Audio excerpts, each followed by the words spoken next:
পরোটা কুলচা তো অনেক খেয়েছেন, তবে কাঁচা আলু দিয়ে কোনোরকম পুর ভরা ঝামেলা ছাড়া এরকম দারুণ স্বাদের পরোটা কি খেয়েছেন? তাহলে ঝটপট দেখে নিন এই রেসিপি। দারুণ স্বাদের এই আলুর পরোটা যা খেতে অসাধারণ। Hello everyone, cooking with mom চ্যানেলে আপনাদের সকলকে স্বাগত জানাই। দেখে নিন রেসিপিটা। প্রথমেই দেখুন আলুগুলোকে ভালো করে গ্রেটারের সাহায্যে কুড়িয়ে নেওয়া হয়েছে। তারপর ওর থেকে এক্সেস যে জলটা থাকে সেটা চিপে চিপে পার করে দিয়ে এরকম শুকনো অবস্থায় রাখা হয়েছে। আর তার সাথে নেওয়া হয়েছে টমেটো পিউরি, যেটা হাতেই বানানো হয়েছে, আর সাথে কিছু কুচনো পেঁয়াজ আর কুচনো লঙ্কা, সবগুলোই হাতে থেতলে নেওয়া আর কুচিয়ে নেওয়া। এরপরে কড়াইতে সামান্য পরিমাণ তেল, মানে 2 চামচ পরিমাণ তেল দিয়ে তাতে একে একে কুচিয়ে রাখা জিনিসগুলো দিয়ে দিতে হবে। প্রথমেই পেঁয়াজের কুচিটা দিয়ে নিয়ে তার উপরেই লঙ্কা কুচি এবং আলুর কুচি আর সাথে টমেটো পিউরিটাও দিয়ে দেওয়া হলো। সবকিছুই একসাথে ভাজতে হবে। ভাজার সময় খুব বেশি হাই হিট রাখবেন না, মিডিয়াম থেকে লো ফ্লেমেই এটা ভাজবেন। তার মধ্যে ওপর থেকে একটু হিং দিয়ে দেওয়া হলো, আর তার সাথে কিছু গুঁড়ো মশলা যেমন জিরে এবং ধনে, যেটা আগের থেকে রোস্ট করে রাখা ছিল সেটাই গুঁড়ো দেওয়া হলো, আর সাথে দেওয়া হলো কুচনো পুদিনা পাতা।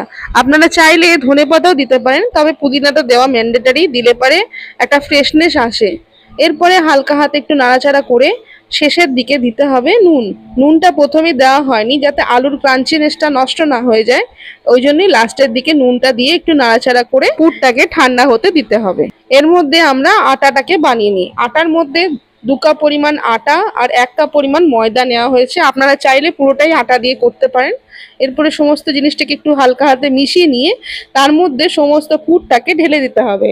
হ্যাঁ, সত্যি শুনছেন, এটা পুরটাকে ঢেলে দিতে হবে। বললাম না, পুর ভরার কোনো ঝামেলা নেই, পুর ভরতে লাগবে না। এই পুরটা দিয়েই পুরো আটাটাকে মাখানো হবে। এর মতন জল দিয়ে ভালো করে আটাগুলো মাখিয়ে নিন।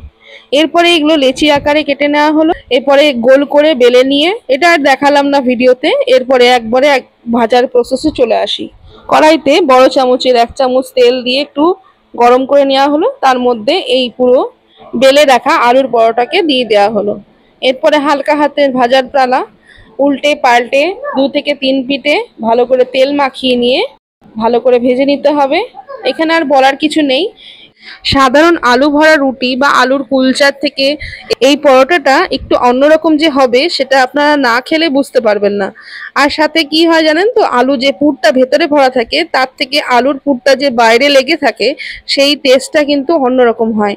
আলুর ক্রাঞ্চিনেসটাও থাকে, সাথে ভাজার একটা গন্ধ থাকে, আর সাথে দেওয়া হয়েছে পুদিনা। পুদিনার ফ্রেশনেসটাও কিন্তু সকালটাকে একটু আনন্দময় করে দেবে। ব্যাস রেডি আমাদের পুর ভরা ঝামেলা ছাড়া আলুর পরোটা। দারুণ স্বাদের হয় খেতে, কিছুই লাগে না, তবে চাটনি আর সস এমনি নেওয়া হয়েছে।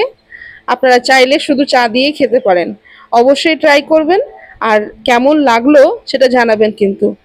আর কে কোথা থেকে দেখছেন অবশ্যই জানাবেন, একটা লাইক দিয়ে আমাকে একটু সহযোগিতা করবেন। ধন্যবাদ ভিডিওটা দেখার জন্য।